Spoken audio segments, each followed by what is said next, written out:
Good morning, gentlemen. My name is Patrick Byrne. I'm here today from Hanover, New Hampshire. I've searched for a couple questions upon which I might get the two of you to disagree. First, what level of taxation, and I direct these as much to Mr. Munger, therefore, as to you, Mr. Buffett. First, what level of taxation on capital gains is most conducive to the long-term economic health of a society? And is that also the fair or just rate? In other words, is the just rate of taxation on capital gains precisely that rate that creates the most economic stuff, or is there some other goal the state might pursue?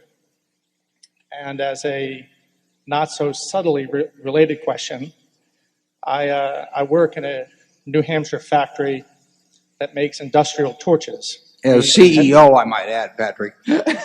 Say again? As CEO of that workings made it sound like you were down there on the floor. I just wanted people to. Patrick writes me letters from chairman to chairman, so I think we got to get him back in it. Continuing. Well, it's a small company. I do work as CEO, but it's not much of a hierarchy. We make torches used in heavy manufacturing, and the fortunes of our factory echo those of industrial America.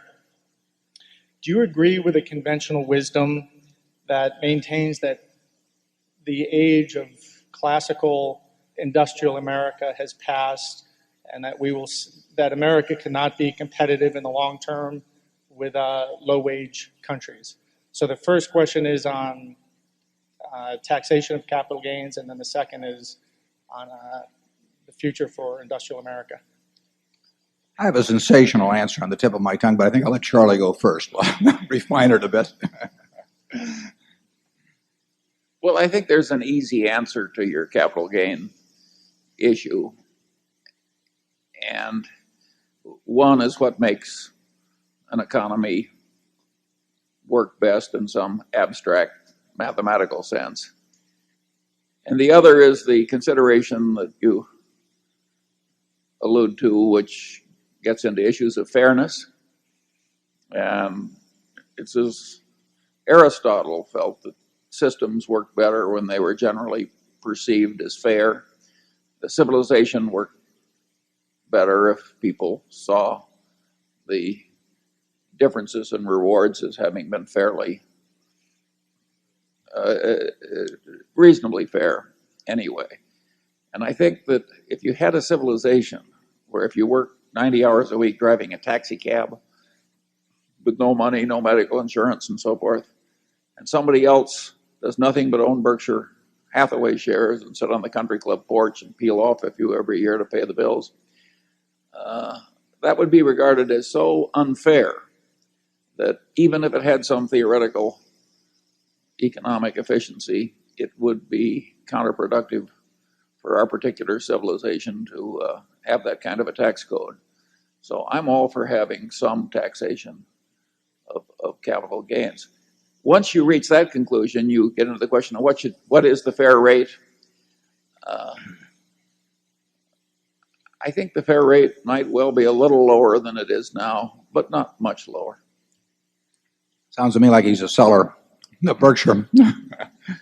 Patrick is a former heavyweight boxer and just got his PhD fairly recently from Stanford with a 700-page dissertation, which has in it some commentary that actually bears on this. And I thank Patrick actually for introducing me to a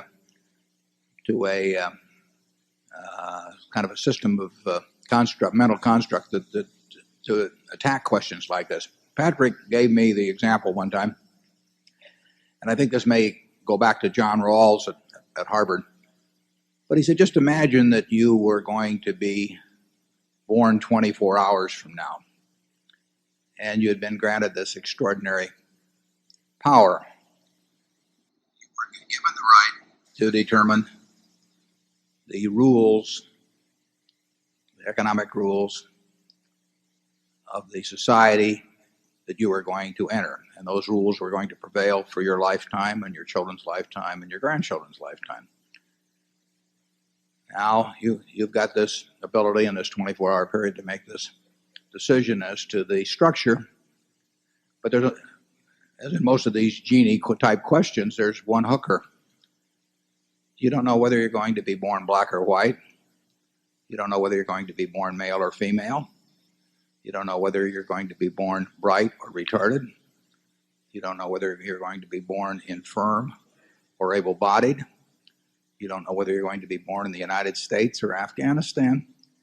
In other words, you're going to participate in 24 hours in what I call the ovarian lottery. You know, it's the most important event in which you'll ever participate. You know, it's going to determine way more than what school you go to, how hard you work, all kinds of things.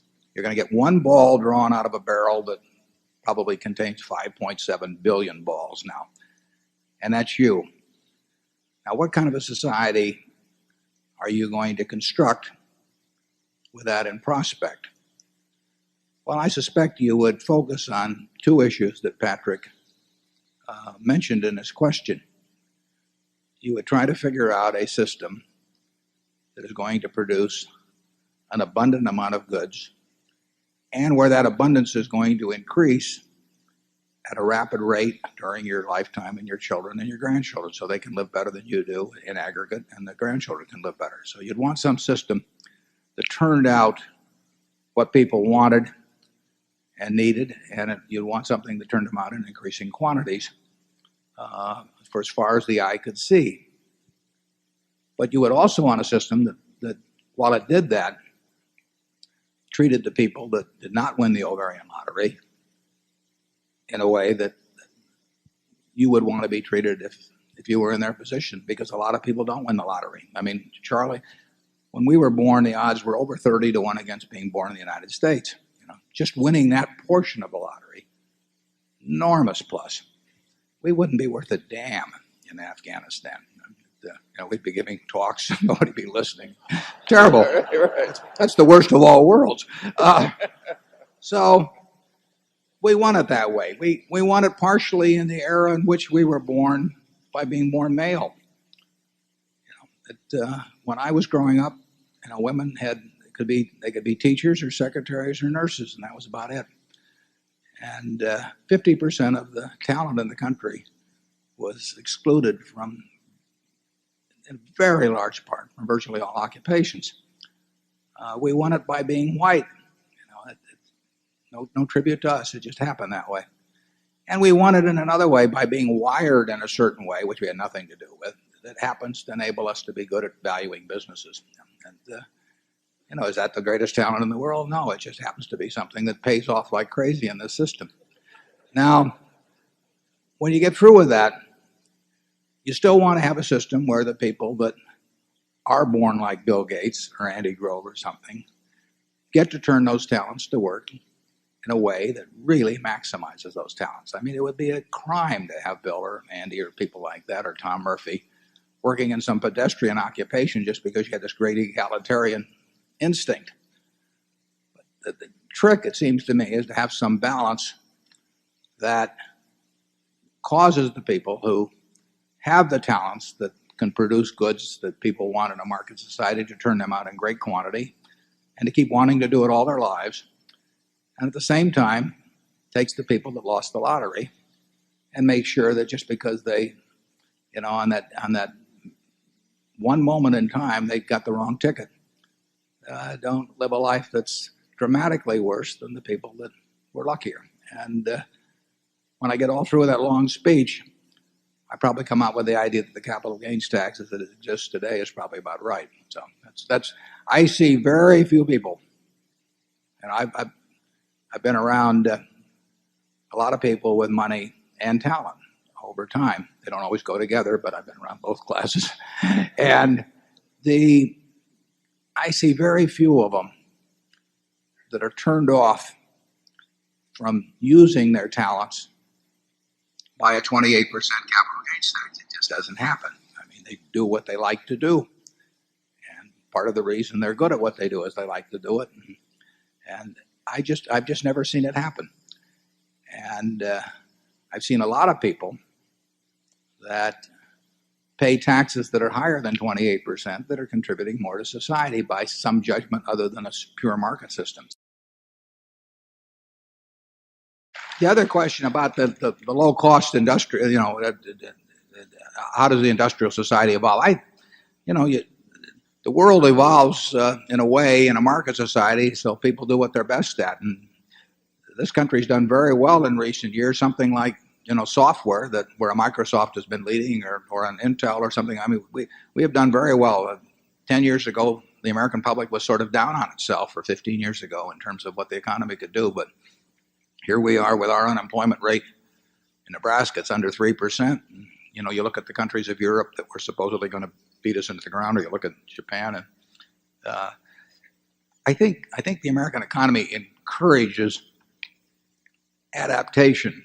I mean, Singapore may be better, but in terms of major large economies, I think the American economy does awfully well in encouraging adaptation to what people want, delivering it to them, and in ever increasing amounts. And I view that as all to the good. So I don't regard any industry as sacred.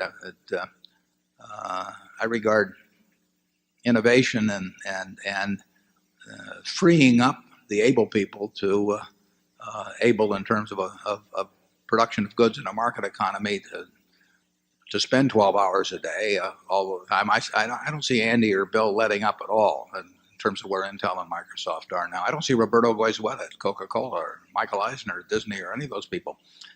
They don't work 40-hour weeks. They work 70 or 80-hour weeks. I think that system works very well in this country, and I don't worry particularly about the specific products that are turned out. Charlie? I would not like the conclusion that both Warren and I have reached, that issues of fairness are properly to be considered in the tax laws, to cause anyone here to believe that I have a great respect for Harvard University's philosopher John Rawls. He is perhaps the world's best known living philosopher, and personally, I think he's had a pernicious influence on human thought. He doesn't know enough science, he doesn't know enough economics, he doesn't know enough about how systems work to be really good at figuring out what's fair in systems. And he studied too much philosophy and too little of everything else. So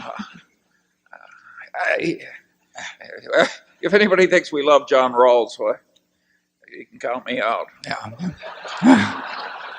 No, I wasn't endorsing his conclusions. I was endorsing his thought, his original construct. Charlie, how about the industries part of the question that Patrick asked? Well, if Patrick isn't the smartest person in the room, there can't be many in his class. You are getting questions from a very able man, and he's deliberately made them very difficult. And that whole issue is too complex for me to usefully discuss here. There are also certain limitations on ability that enter the equation. So we'll go to zone 10.